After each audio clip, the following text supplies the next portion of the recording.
Part 2 of Chapter 12. Welcome back.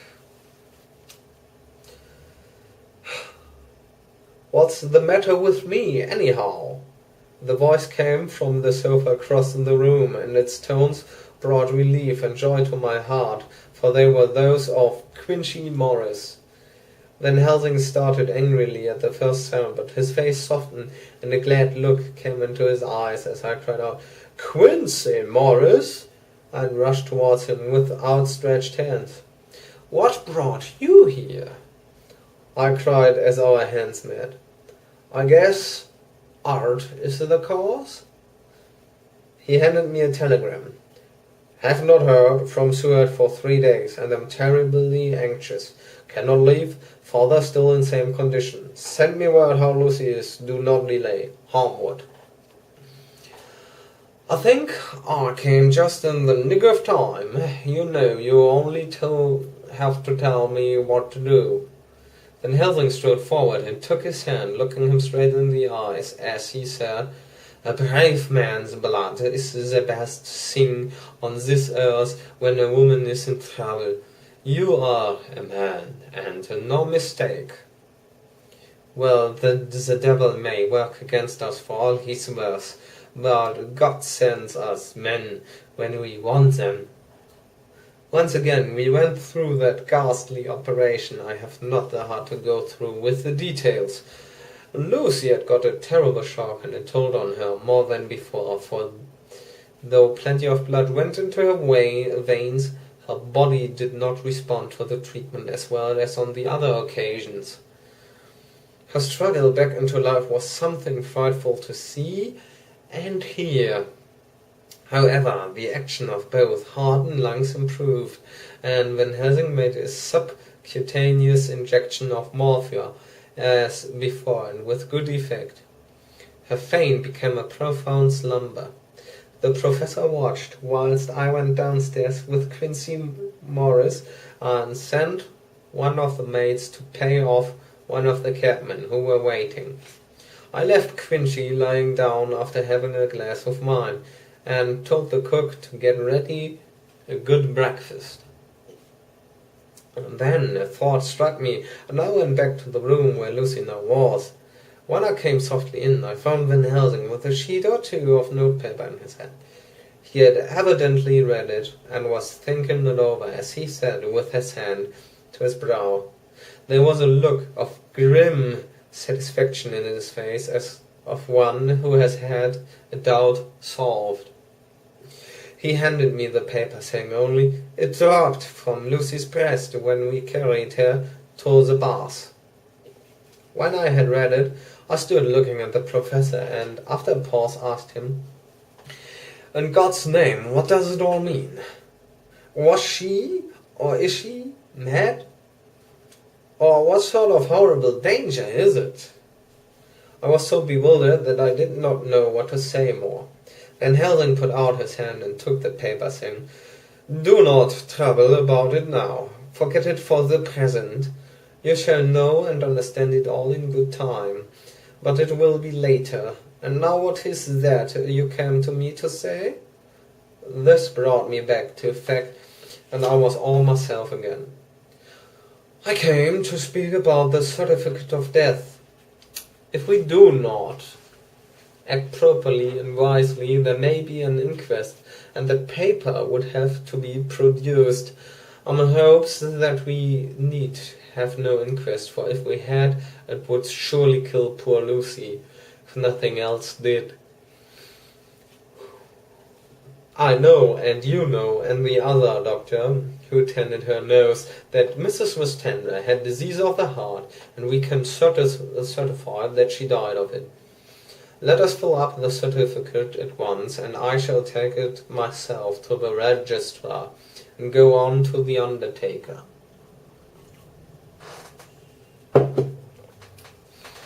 "Good, my friend Johnnon. Well, sort of. Truly, Miss Lucy, if she be sad in the foes that beset her, is at least happy in the friends that love her. 1, 2, 3, all open their veins for her, besides one old man. Ah, yes, I know, friend John. I'm not blind. I love you all the more for it. Now go. In the hall, I meet Quincy Morris with a telegram for Arthur, telling him that Mrs. Westenra was dead, that Lucy also had been ill but was now going on better, and that Van Helsing and I were with her. I told him where I was going, and he hurried me out, but as I was going said, "When you come back, Jack, may I have 2 words with you all to ourselves?" I nodded in reply and went out.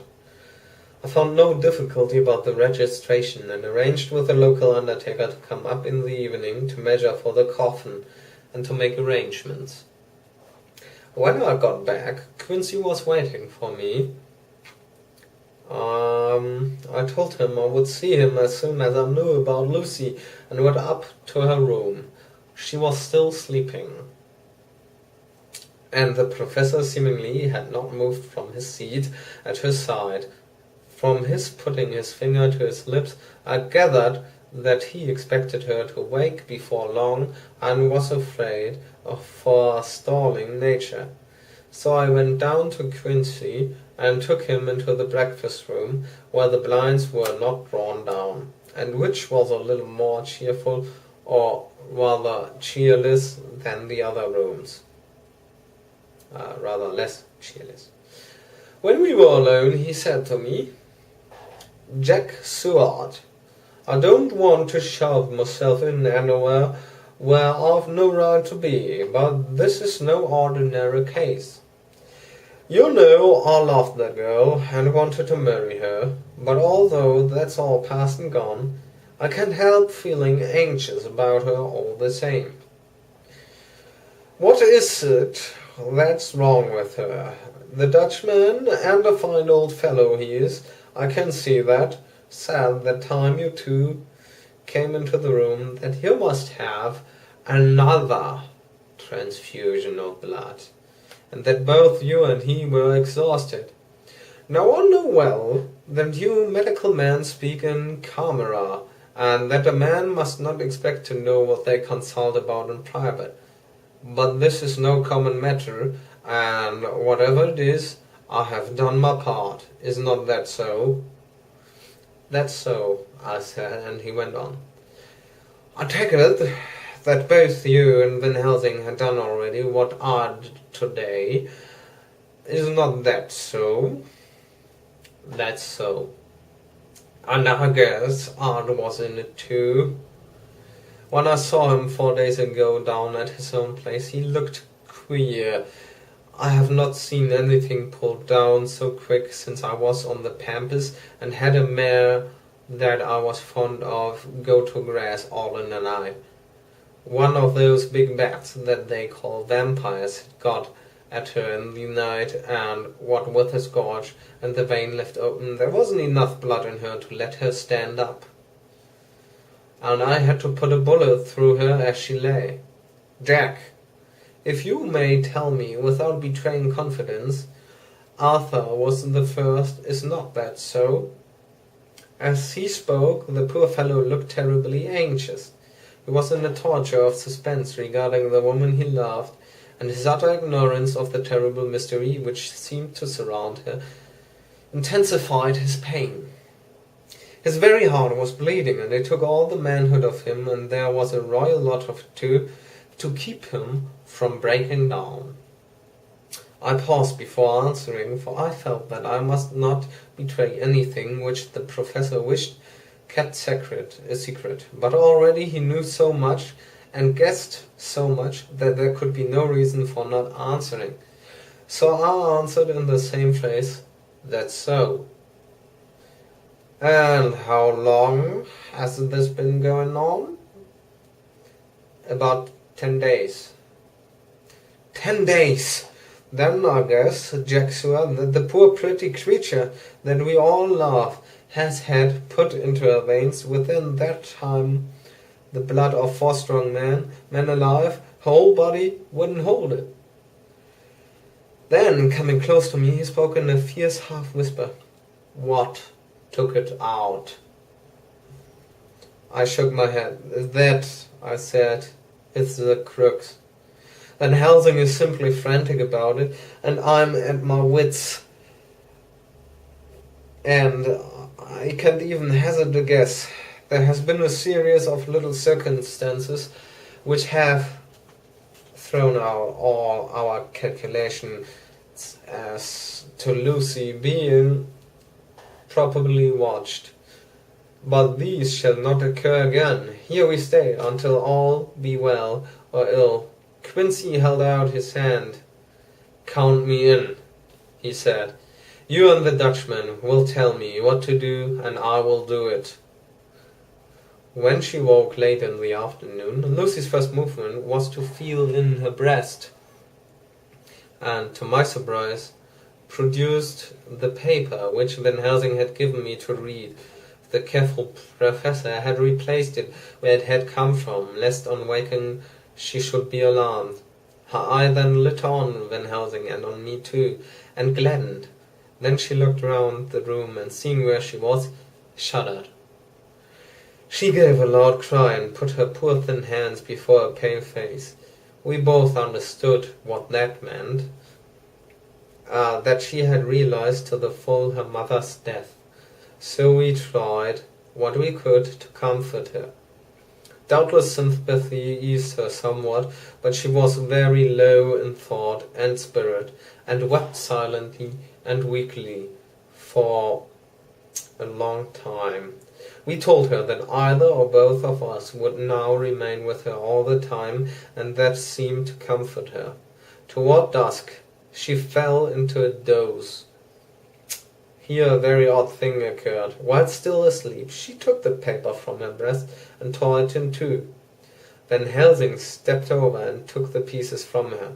All the same, however, she went on with the action of tearing, as though the material were still in her hands. Finally she lifted her hands and opened them as though scattering the fragments. Van Helsing seemed surprised, and his brows gathered as if in thought, but he said nothing. 19th September. All last night she slept fitfully, being always afraid to sleep, and something weaker when she woke from it. The professor and I took it in turns to watch, and we never left her for a moment unattended. Quincy Morris said nothing about his intention, but I knew that all night long he patrolled round and round the house. When the day came, its searching light showed the ravages in poor Lucy's strength. She was hardly able to turn her head, and the little nourishment which she could take seemed to do her no good. At times she slept, and both Van Helsing and I noticed the difference in her between sleeping and waking. Whilst asleep she looked stronger, although more haggard, and her breathing was softer. Her open mouth showed the pale gums drawn back from the teeth, which thus looked positively longer and sharper than usual. When she woke, the softness of her eyes evidently changed the expression, for she looked her own self, although a dying one. In the afternoon she asked for Arthur, and we telegraphed for him. Quincy went off to meet him at the station. When he arrived it was nearly 6 o'clock, and the sun was setting full and warm, and the red light streamed in through the window and gave more colour to the pale cheeks. When he saw her, Arthur was simply choked with emotion, and none of us could speak. In the hours that had passed, the fits of sleep, or that comatose condition that passed for it, had grown more frequent, so that the pauses, when conversation was possible, were shortened. Arthur's presence, however, seemed to act as a stimulant. She rallied a little, and spoke to him more brightly than she had done since we arrived. He too pulled himself together and spoke as cheerily as he could, so that the best was made of everything. It is now nearly 1 o'clock, and he and Van Helsing are sitting with her. I'm to relieve them in a quarter of an hour, and I'm entering this on Lucy's phonograph. Until 6 o'clock they are to try to rest. I fear that tomorrow will end our watching, for the shock has been too great. The poor child cannot rally. God help us all.